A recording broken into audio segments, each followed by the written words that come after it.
2.5 महीना इससे ज्यादा नहीं लेगा, बाबा कार्य सफल कर। विश्वास रखकर शिव बात श्रेष्ठता में कही गई है। सांप के फन में जहर होता है, बोलो सही है कि? मधुमक्खी के डंक में जहर होता ही है, बिच्छू की पूंछ में जहर होता, पर मनुष्य छल करने वाला होता है, कपट करने वाला होता है, एक दूसरे को धोखा देने वाला, झूठ बोलने वाला, छल करने वाला जो होता है, उसके तो रोम रोम में जहर। कब कहां से डसेगा मालूम नहीं। सांप को तो पहचान कर कह दोगे कि ये काटने वाला है, बोलो सही है कि गलत है? बिच्छू को देखकर डर जाओगे कि ये काटने वाला है, मधुमक्खी का डंक देखकर डर जाओगे कि मधुमक्खी काटने वाली है।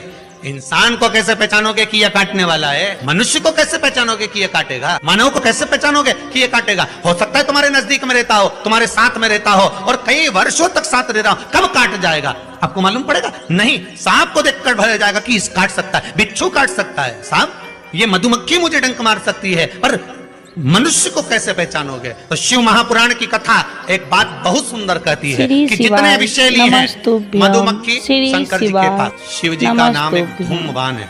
क्या नाम है? धूमवान। माता पार्वती का नाम एक धूमावती, जिनके पास में मधुमक्खी ढेर, पूरे शरीर के आसपास में मधुमक्खी है, धूमावती। शिव जी के गले में सर्प, वो भी विषैला, कानों में बिच्छू, वो भी विषैला। हम कैसे पहचानेंगे कि ये व्यक्ति विषैला है, ये हमको धोखा देगा, ये कपट करेगा, ये छल करेगा, ये झूठ बोलेगा, ये प्रपंच करेगा? कैसे पहचानेंगे? शिव महापुराण की कथा कहती है हमें पहचानना नहीं। सांप डसेगा, ये उसका काम, मधुमक्खी काटेगी, डंक मारेगी, ये उसका काम है, बिच्छू डंक मारेगा, ये उसका काम है, और मनुष्य हमको छलेगा, झूठ बोलेगा, कपट करेगा, हमारे साथ धोखा करेगा, ये उसका काम है। पर एक बात याद रखना, सांप का जहर उतारने वाले का नंबर अपने पास काटेगा, तुरंत उसके पास पहुंच जाना, फोन लगा के मैं आ रहा हूं, काट खाया। बिच्छू काटे, बिच्छू वाले का नंबर अपने पास रख लो, जैसे ही काटे तुरंत उसके पास पहुंच जाओ। मधुमक्खी काटे तुरंत उसके पास पहुंच जाओ। उसी तरह मनुष्य जब काटे तो श्री शिवाय नमस्तुभ्यम मंत्र याद रखना, बस जहर उतर जाए। शिव है, औघड़ी है, दयालु है, दातार है, कृपा का सागर। ऐसा कोई कार्य नहीं जो बाबा नहीं करते। एक बात अपने ध्यान में रखिएगा, जिस समय पर आपको लगे कि कोई समस्या बहुत बड़ी आके खड़ी हो गई है, बहुत बड़ी समस्या, आपकी दृष्टि में लग रहा है कि आपको ये समस्या बहुत बड़ी है, आपकी दृष्टि में आपको ऐसा महसूस हो रहा है कि ये समस्या बहुत बड़ी है और इसका कोई हल नहीं निकल रहा, सब जगह से होकर आ गए, हर जगह जाकर निवेदन कर लिया, विनती कर ली, और वो समस्या आपको लगता है कि बहुत बड़ी है, तो शिव महापुराण की कथा कहती है, महाराज बेलपत्री के पेड़ के नीचे एक छोटा सा शिवाय नमस्तुभ्यम, श्री शिवाय बेलपत्री के पेड़ के नीचे आप अगर सोचो कि भाई मैं ब्राह्मण हूँ, सफेद मिट्टी का शिवलिंग बनाना है, स्त्री हूँ, लाल मिट्टी का शिवलिंग बनाना है, या वैश्य हूँ, पीली मिट्टी का शिवलिंग बनाना है, या शूद्र हूँ तो काली मिट्टी का शिवलिंग का निर्माण करना है। शिव महापुराण की कथा कहती है, लिंग पुराण कहती है, नर्मदा पुराण कहती है कि बेलपत्री के पेड़ के नीचे आप जिस शिवलिंग का निर्माण करें उसके लिए आपका वर्ण नहीं देखना, आपको तो बेलपत्री के नीचे की ही मिट्टी ले लेना, फिर वो जिस कलर का। अगर आप घर में शिवलिंग का निर्माण कर रहे हो तो आपको वर्ण देखकर मिट्टी लेना है कि हम ब्राह्मण है तो सफेद मिट्टी का शिवलिंग बना ले, वैश्य है पीली मिट्टी का बना ले, क्षत्रिय है लाल मिट्टी का बना ले, शूद्र है तो काली मिट्टी का बना ले। पर अगर कोई समस्या बड़ी विकट है और आपको लगता है कि इसका कोई हल नजर नहीं आ रहा, इसका कोई हल ही नहीं दिख रहा है, और ऐसा लग रहा है कि ये उलझते जा रही है गुत्थी, अब सुलझना नहीं है, अब उलझते गए, और लगे कि अब ये सुलझना नहीं है, और अब ये कोई, हमने जितनों को बोला कोई नहीं सुलझा सका, हमने बहुत सोर्स फोर्स सब लगा लिया, तब एक बेलपत्री के पेड़ के नीचे या तो सोमवार को या सोमवार की अष्टमी पड़े उस दिन, या फिर प्रदोष के दिन, प्रदोष काल में का निर्माण कर। महाराज 5 सफेद फूल, काली तिल, एक यज्ञोपवीत, पंचामृत स्नान कराने के बाद बाबा को समर्पित कर कर, बाबा से निवेदन कर कर, घी का दिया लगाकर, विनती कर कर, उस शिवलिंग से निवेदन कर कर बाबा को अर्ध परिक्रमा देना है। बेलपत्री कितनी परिक्रमा देना है? आदि परिक्रमा बेलपत्री की।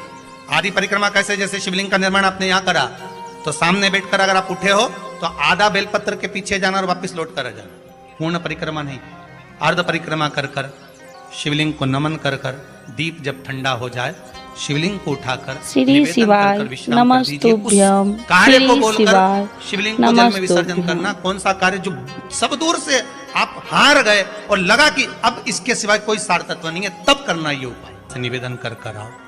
मुझे विश्वास है ज्यादा से ज्यादा अगर समय मेरे बाबा ने लिया ना तो 2 महीना, 1.5 महीना, 2.5 महीना, इससे ज्यादा नहीं लेगा।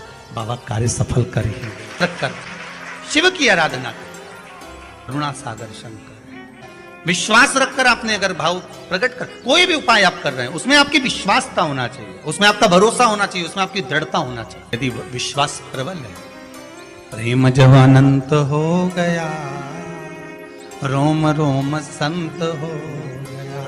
विश्वास जब दृढ़ होता है तब भगवान मिलता जरूर। आपका भरोसा अगर दृढ़ है। महापुराण में वृंदा का चरित्र आता है। गंधर पे वृंदा जब रोती मान से कहती है कि आपने मेरा सात्वित्व डिगा दिया और मैंने आप पर विश्वास करा था। भगवान विष्णु ने कहा था कि वृंदा के पति को मारना है, तो शंकर भगवान कहते हैं शिव महापुराण में, मैं वृंदा के पति को नहीं मार सकता क्योंकि वो सात्वित्ववान है। उसकी सात्वित्वता की किसी भी रूप में प्रखरता है।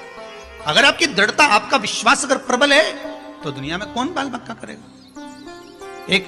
एक माता जी की आदत थी, वो सुबह से उठती थी और जम जम के दरवाजा खोल के चिल्लाना चालू कर देती थी, आरा जय हो भोलेनाथ, जय हो कुबेर भंडारी, जय हो महाकाल राजा, जय हो विश्वनाथ, बड़ी कृपा करी प्रभु आपने, बड़ी कृपा करी। खूब चिल्ला चिल्ला के बोले। आने वाले समय में वो एक माइक लिए, ऐसा माइक लिए, और उसने अपने अपने मोहल्ले में 2-3 जगह ऐसे डब्बे रखे ना, इसमें के 2-3 रख दिए घर की छत पे, और वहीं से चिल्लाए जम जम के। सुबेरे उठे और मुंह धोया नहीं धोया और बाहर आके चिल्ला। अब इसके कारण इसके पास में एक पड़ोसी रहता था, वो कभी भगवान को नहीं मानता था। इतना दुखी हो गया जिसके कारण परेशान हो गया। ये चिल्लाना चालू करे सुबह 5:30-6 बजे से, अब वो बेचारा बड़ा दुखी। श्री शिवाय नमस्तुभ्यम। और वो झगड़ा श्री करने आए, शिवाय लड़ने भी बैठ नमस्तुभ्यम। और लड़े कैसी, वो चिल्लाए, गालियां दे, और ये चिल्लाए वाह वाह प्रभु बड़ी कृपा करी। अब उसको और चिढ़ बैठे। पड़ोसी बड़ा परेशान, कभी भगवान को मानता नहीं था, अगरबत्ती नहीं लगाए, धूप बत्ती नहीं लगाए, कभी दिया नहीं लगाए, कभी भगवान के धोख नहीं लगा, बड़ा परेशान। अब एक दिन सवेरे सवेरे इसने माइक उठाया और चिल्ला के बोली शिवरात्रि के दिन, भोलेनाथ हर हर महादेव, जय महाकाल राजा, जय विश्वनाथ, बड़ी कृपा करी प्रभु, बड़ी कृपा करी, पर आज घर में खाने का कुछ नहीं है, मैं जा रही मंदिर, भोजन भेज देना भोलेनाथ। के पड़ोसी ने सोचा आज इसको मजा चखाता हूँ सही तरह से। बाजार गया, आटा चावल दाल शक्कर घी नॉन मिर्ची सब ले आया, इसके आंगन में इसके दरवाजे पर रख दिया। ये आई, इसने अंदर गई, जो देखा तो कहा दाल चावल सब्जी राई नॉन मिर्ची सब रखा था। फिर माइक लाई, फिर चिल्लाने लगी, हर हर महादेव, मारे महादेव, जय हो मेरे महाकाल राजा, जय हो मेरे काशी विश्वनाथ, जय हो मेरे कुबेर भंडारी, बड़ी कृपा कर दी, खाने का सामान भेज दिया, बड़ी कृपा करी। इतने में पड़ोसी दौड़कर आया, मूर्खों जैसी बात मत कर, कोई भगवान नहीं आया, वो तो मैं ला कर रखा, वो तो मैंने ला के रखा, तू तो भगवान से कह के गई थी, कहाँ का भगवान आ गया। इतने में इसने फिर माइक उठाया, हर हर महादेव, जय हो महाकाल राजा की, जय हो काशी विश्वनाथ की, जा खोलने से भी दान करवा दिया। गजब, ये कभी महादेव के नहीं माने, इसे आटा चावल दिलवा दिया, बड़ी गजब कृपा कर, बड़ी। इसने कहा तेरा भगवान आया था देने, मैंने रखा, मेरा जय जयकार कर। उसने कहा मैंने तो महादेव से कहा था, महादेव ने तुझे कहा, तूने लाके रखा। आइए भक्तों, आज सुनते हैं मंगलवार के दिन सुनी जाने वाली श्री हनुमान जन्म की कहानी। राम भक्त हनुमान बल बुद्धि तथा विद्या के स्वामी है। कहा जाता है कि देवताओं में उन्हें सदैव अजर तथा अमर रहने का वरदान प्रदान किया है। यही कारण है कि कलयुग में भी उनके होने का संकेत कभी न कभी हमें मिलता ही रहता है। इनकी आराधना भगवान शिव के रुद्र अवतार के रूप में की जाती है। पौराणिक कथा के अनुसार राजा दशरथ के जब कोई संतान नहीं हुई, तब उनके कुल गुरु महर्षि वशिष्ठ ने पुत्र यज्ञ के आयोजन का परामर्श दिया। दूर दूर से इस यज्ञ में भाग लेने के लिए एक से एक विद्वान महात्मा आए तथा यज्ञ को सफलतापूर्वक पूरा किया। यज्ञ की समाप्ति के बाद उसी कुंड में अग्नि से देव अपने हाथ में प्रसाद रूपी खीर को लेकर प्रकट हुए और प्रसाद को राजा की तीनों रानियां रानी कौशल्या, सुमित्रा तथा केकई को बांट दिया। कौशल्या तथा रानी केकई ने तो अपना अपना भाग खा लिया, किंतु जैसे ही सुमित्रा ने अपने हिस्से का प्रसाद उठाया तभी अचानक आकाश से गरुड़ पक्षी आया और उस प्रसाद को अपनी चोंच में दबाकर पुनः आकाश की ओर उड़ गया। ठीक उसी समय एक पर्वतीय स्थान पर महारानी अंजना पुत्र प्राप्ति हेतु तपस्या कर रही थी। वह प्रसाद गरुड़ से छूटकर उनकी गोद में आ गिरा। अंजना को लगा कि यह उनकी तपस्या का फल है। उन्होंने उस प्रसाद को ईश्वर का आशीर्वाद समझकर उसे खा लिया, जिससे उन्हें हनुमान जी पुत्र रूप में प्राप्त हुए। उधर सुमित्रा को निराश देखकर रानी कौशल्या तथा केकई ने रानी सुमित्रा को अपने प्रसाद में से थोड़ा थोड़ा भाग दिया। इसी कारण रानी सुमित्रा को 2 जुड़वा संतान के रूप में लक्ष्मण तथा शत्रुघ्न पैदा हुए। साथ ही राजा दशरथ की रानी कौशल्या को श्री राम तथा केकई के भरत पुत्र रूप में प्राप्त हुए। एक अन्य कथा हमें बताती है कि देवताओं के राजा इंद्र ने स्वर्ग लोक में बहुत सी अप्सराएं रहा करती थी। उन्हीं अप्सराओं में से एक कुंजी कस्थला नाम की अप्सराएं थी। एक समय इंद्र की सभा में उपस्थित थी तभी दुर्वासा ऋषि की स्वर्ग लोक में आगमन हुआ। देवराज इंद्र तथा ऋषि दुर्वासा के बीच बात चल रही थी कि अप्सरा पुंजी कस्थला अपने चंचल स्वभाव के कारण एक स्थान पर न रहकर इधर उधर आ जा रही थी। उसने दुर्वासा ऋषि को क्रोध में आ गया और अपने ध्यान से विघ्न पड़ने के कारण उन्होंने पुंजिका स्थला को वानरी के जाने को श्राप दिया। ऐसा सुनते ही वह रोने लगी तथा क्षमा याचना करने लगी। तब राजा इंद्र तथा अन्य देवताओं की प्रार्थना करने पर ऋषि दुर्वासा का क्रोध शांत हुआ और उन्होंने कहा कि दिया हुआ श्राप तो वापस नहीं लिया जा सकता, लेकिन मैं तुम्हें आशीर्वाद देता हूँ कि तुम्हारे जन्म पृथ्वी लोक पर वानर श्रेष्ठ राजा विराट यहाँ होगा। तुम अपनी इच्छा के अनुसार जब चाहोगी अपना रूप भी बदल सकोगी और भविष्य में तुम महाकर्मी, महाबलशाली तथा तेजोमय पुत्र की माता बनोगी, जिसकी ख्याति युगों युगों तक स्थापित रहेगी।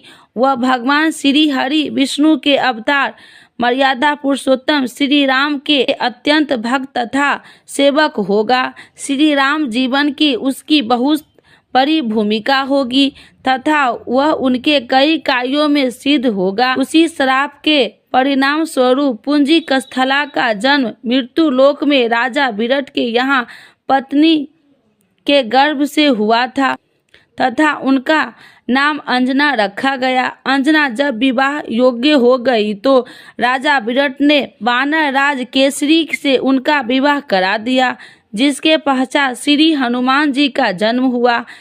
जिस समय भगवान श्री राम अपना वनवास खत्म करने पुस्तक यान से वापस अयोध्या लौट रहे थे, तब उन्होंने हनुमान जी से माता अंजना के दर्शन की इच्छा प्रकट की।